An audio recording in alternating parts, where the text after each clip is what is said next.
Hi everyone, welcome to our YouTube channel keep it simple. आज के video में हम बात करेंगे वोडाफोन आइडिया की, जिसमें एक लंबे इंतजार के बाद गवर्नमेंट ने जो अपनी इंटरेस्ट पेमेंट थी जो कि इनको वोडाफोन आइडिया से मिलनी थी, उसको इक्विटी में कन्वर्ट करने की अप्रूवल दे दी है। इसके अलावा आदित्य बिरला ग्रुप जो कि वोडाफोन आइडिया के प्रमोटर हैं, उन्होंने भी गवर्नमेंट को एश्योर किया है कि वो कंपनी में एडिशनल पैसा डालेंगे। तो आज के वीडियो में हम इस टॉपिक को डिटेल में डिस्कस करेंगे और ये भी बात करेंगे कि भाई क्या इस मूव से वोडाफोन आइडिया सरवाइव कर पाएगा और क्या आपको इनके शेयर में इन्वेस्ट करना चाहिए या नहीं। तो सभी बातों को हम आराम से डिस्कस करेंगे। और आगे बढ़ने से पहले अगर आपने अभी तक चैनल को सब्सक्राइब नहीं किया तो प्लीज सब्सक्राइब करके हमें मोटिवेट कीजिए। तो सबसे पहले अगर बात की जाए कि भाई जो वोडाफोन है वो अपनी इक्विटी यानी कि हिस्सेदारी को गवर्नमेंट को बेच क्यों रहा है, तो उसके लिए आपको वोडाफोन आइडिया की जो लेटेस्ट बैलेंस शीट है यानी कि सेकंड क्वार्टर की जो बैलेंस शीट है, उसको अगर आप देखेंगे और उसमें उनके ऊपर जो ग्रॉस डेट यानी कि जो कर्जा है उसका अगर अमाउंट देखेंगे तो वो 2,20,000 करोड़ रुपए से भी ज्यादा का है। उसमें से 1,36,650 करोड़ रुपए तो डेफर्ड स्पेक्ट्रम पेमेंट का है। आपको याद होगा 2021 में जबकि जो टेलीकॉम कंपनीज हैं, चाहे वो वोडाफोन हो या एयरटेल हो, सभी की हालत खराब हो रही थी।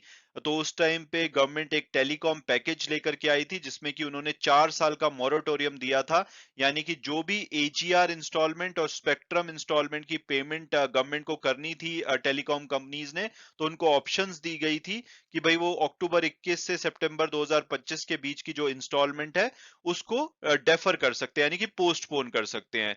तो उसके जवाब में वोडाफोन इंडिया जो वोडाफोन आइडिया है, इन्होंने इस ऑप्शन को ऑप्ट कर लिया था और इससे लगभग इनके 14,700 करोड़ रुपए का जो आउटफ्लो था, अल्टीमेटली पैसा तो देना है लेकिन जो इमीडिएटली कैश की रिक्वायरमेंट थी वो खत्म हो गई थी।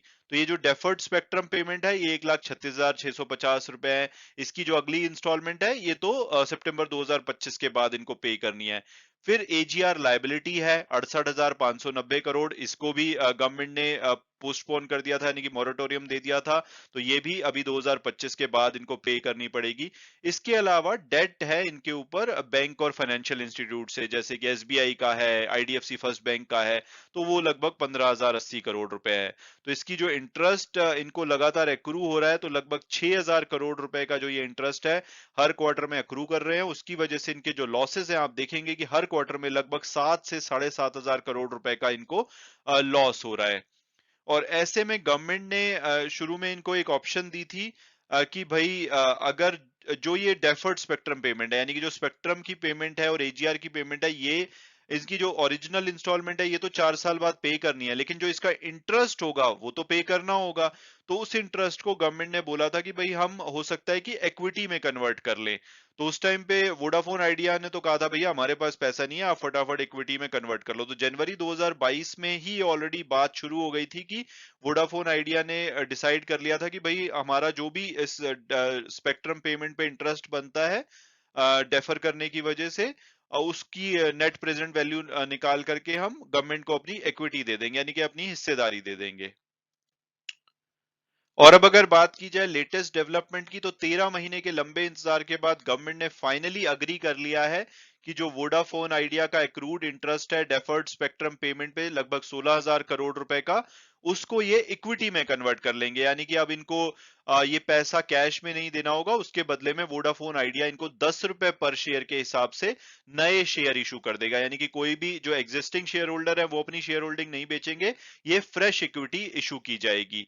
और ये मूव 13 महीना के बाद क्यों आया है, उसकी वजह यह है कि गवर्नमेंट चाहती थी कि वो जो प्रमोटर है वो भी कुछ इन्वेस्टमेंट इसमें कमिट करें। जैसे कि आदित्य बिरला ग्रुप और यूके का जो वोडाफोन ग्रुप है, वो इनके सबसे बड़े प्रमोटर हैं। लगभग 47.61% का हिस्सा यूके वोडाफोन ग्रुप के पास है और आदित्य बिरला ग्रुप के पास 27.38% की हिस्सेदारी है। तो गवर्नमेंट चाह रही थी कि भाई ये लोग भी कुछ पैसा लगाएं तभी गवर्नमेंट इसमें अपनी हिस्सेदारी को खरीदेगी। तो फाइनली इनको एश्योरेंस मिली है कि आदित्य बिरला ग्रुप भी वोडाफोन आइडिया में पैसा लगाएगा। तो इसलिए गवर्नमेंट ने डिसाइड किया कि ठीक है, अब जो हमारा इंटरेस्ट पेमेंट है उसको आप इक्विटी में कन्वर्ट कर दो। तो इक्विटी में जो नए शेयर इशू किए जाएंगे उसकी वजह से अब जो गवर्नमेंट की हिस्सेदारी है वो 33% हो जाएगी और गवर्नमेंट वोडाफोन में सबसे बड़ी शेयर होल्डर बन जाएगी। तो क्या गवर्नमेंट वोडाफोन को रन करेगी? तो उसके लिए गवर्नमेंट ने बोला है कि नहीं, अभी के लिए Aditya Birla group fresh investment भी करेंगे और यही कंपनी को चलाएंगे। यानी कि जो इनके एग्जिस्टिंग प्रमोटर हैं, जिनके पास की इस मूव के बाद भी जैसे वोडाफोन ग्रुप के बाद इस मूव के बाद 31.81% की 8% की हिस्सेदारी बचेगी और आदित्य बिरला ग्रुप के पास 18.3% की, तो दोनों के पास मिलाकर के 50% से ज्यादा की हिस्सेदारी होगी। तो कंपनी अभी भी ये चलाएंगे। हालांकि इंडिविजुअली देखा जाए तो गवर्नमेंट अब वोडाफोन में सबसे बड़ी शेयर होल्डर बन जाएगी, जिनके पास लगभग 33.14% की हिस्सेदारी होगी। और शेयर होल्डर के लिए अच्छी बात है, क्योंकि जो लास्ट क्लोजिंग हुई है 3 फरवरी को, वो 6 रुपए 89 पैसे पे हुई है और नई इक्विटी 10 रुपए पे आ रही है और गवर्नमेंट अश्योरेंस भी दिखा रही है इन्वेस्टर की तरफ से कि वो भी पैसा लेकर के आएंगे। तो मंडे को मोस्ट प्रॉब्ली ये स्टॉक बहुत ही उछाल के साथ खुल सकता है। और अब अगर बात की जाए कि भाई गवर्नमेंट 13 महीने तक ये डिसीजन नहीं ले रही थी, तो अब सडनली ये डिसीजन क्यों लिया गया है? ऑब्वियसली एक तो गवर्नमेंट एश्योरेंस चाह रही थी कि भाई इन्वेस्टर भी पैसा लगाएं, वो उनको एश्योरेंस मिली है। इसके अलावा बताया जा रहा है कि हाल फिलहाल में जो कुमार मंगलम बिरला है वो कम्युनिकेशन मिनिस्टर वैष्णव से मिले थे और उन्होंने कंसर्न रेज करी थी। इसके अलावा जो यूके है वहां से भी प्रेशर आ रहा था, क्योंकि यूके इंडिया का जो बिजनेस काउंसिल है, उन्होंने गवर्नमेंट को लिखा था कि भाई इस इशू को रिजॉल्व करना पड़ेगा जल्दी से जल्दी, नहीं तो जो ओवरऑल इन्वेस्टमेंट क्लाइमेट है भारत का, उस पर नेगेटिव असर पड़ सकता है कि भाई यहाँ पे तो कंपनी डूब जाती है और ऊपर से आजकल अदानी का भी प्रॉब्लम चल रही है। तो ऐसे में गवर्नमेंट ने डिसाइड किया है कि भाई ठीक है, हम इंटरेस्ट पेमेंट को इक्विटी में कन्वर्ट कर लेंगे। तो गवर्नमेंट अगर इसमें हिस्सेदारी खरीद रही है, तो जिसमें एग्जिस्टिंग लेंडर होंगे, जो वोडाफोन आइडिया को पैसा देने में इंटरेस्टेड होंगे, उनको भी थोड़ा मोटिवेशन मिलेगा कि भाई गवर्नमेंट की हिस्सेदारी है, प्रमोटर भी पैसा लगा रहे हैं, तो हम इस कंपनी पे भरोसा कर सकते हैं। और इस टाइम पे वोडाफोन आइडिया को तो पैसे की जबरदस्त जरूरत है, क्योंकि इनको इंडस टावर की पेमेंट करनी है। इसके अलावा जो इनका 4G नेटवर्क है उसको एक्सपैंड करना है। तो जानकार ऐसा मान रहे हैं कि इनको लगभग 40 से 45 हजार करोड़ रुपए की जरूरत है इमीडिएटली बेसिस पे, ताकि ये सरवाइव कर पाए। और जब तक कि प्रमोटर की तरफ से पैसा ना आए, गवर्नमेंट की कोई एश्योरेंस ना दी जाए, तो जो एक्सटर्नल जो इन्वेस्टर हैं वो आराम से पैसा नहीं डालेंगे। और बहुत सारे लेंडर वॉच मोड में थे, यानी कि वो देख रहे थे कि भाई जब तक गवर्नमेंट इसमें स्टेक नहीं खरीदती तब तक हम कोई पैसा नया नहीं डालेंगे। तो लेकिन अब गवर्नमेंट ने स्टेक खरीद लिया, तो होपफुली इसमें जो लेंडर्स हैं वो भी वोडाफोन आइडिया में इन्वेस्ट करना शुरू कर देंगे या पैसा देना शुरू कर देंगे उनको। और वोडाफोन आइडिया, जैसे मैंने बताया, एक तो उनको इंडस टावर को पेमेंट करनी है, 4G नेटवर्क को एक्सपेंड करना है, इसके अलावा 5G इक्विपमेंट के जो सप्लायर है एरिक्सन नोकिया वगैरह, उनके साथ डील करनी है, ताकि ये नेक्स्ट जनरेशन का जो नेटवर्क है उसमें उसको रोल आउट कर पाए और जो इनके लगातार सब्सक्राइबर कम होते जा रहे हैं उससे किसी तरह से बचा पाए। इसके अलावा इन्होंने बोला है कि कंपनी के एग्जीक्यूटिव ने इस मूव को काफी पॉजिटिव बताया और उन्होंने बोला है कि इससे उनको जो फ्रेश फंडिंग कंपनी के लिए इकट्ठी करनी है उसमें बहुत ज्यादा हेल्प मिलेगी। इसके अलावा अगर बात की जाए कि भाई जो आदित्य बिरला ग्रुप है वो कितना पैसा डालेंगे, तो उसके लिए स्पेसिफिक अमाउंट तो किसी ने अभी तक नहीं बताया है, लेकिन सोर्सेज बता रहे हैं कि वो लगभग 5,000 करोड़ रुपए से ज्यादा का पैसा वोडाफोन आइडिया में डाल सकते हैं। इससे पहले भी उन्होंने 4900 करोड़ रुपए डाला था, जो कि ज्यादातर इंडस टावर वगैरह की पेमेंट करने में चला गया था।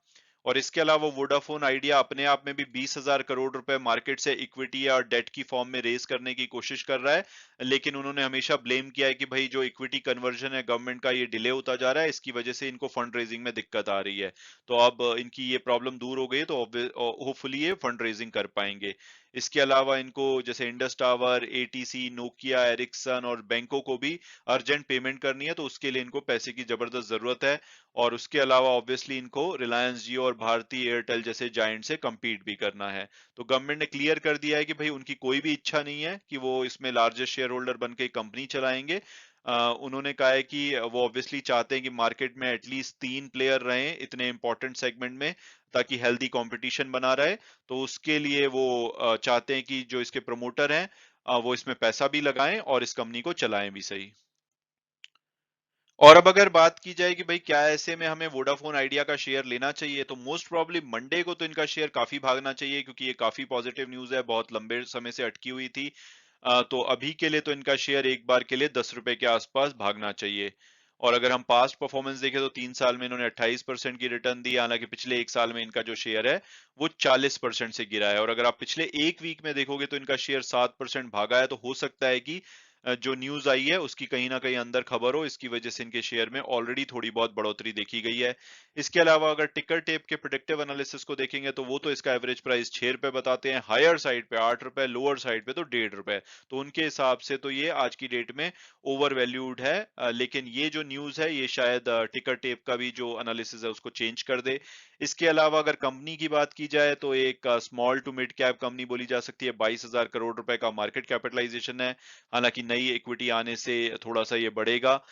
इसके अलावा लॉस मेकिंग कंपनी है। तो इस टाइम पे शॉर्ट टर्म के लिए, ट्रेडिंग के लिए, तो जैसे मैंने पहले भी बोला है कि वोडाफोन आइडिया में न्यूज बेसिस मूवमेंट होती रहेंगी। जैसे ये पॉजिटिव न्यूज है तो वोडाफोन आइडिया का शेयर भाग जाएगा, फिर कोई नेगेटिव न्यूज आएगी, सब्सक्राइबर कम हो गए या कोई और प्रॉब्लम हो गई तो इसका शेयर गिरता रहेगा। तो एज ए ट्रेडर आप ऐसी अपॉर्चुनिटी देख सकते हैं कि जब ये लोअर एंड पे जाए, 5-6 रुपए के आसपास आए तो इसमें खरीद लीजिए, 8-10 रुपए के आसपास आए तो बेच दीजिए।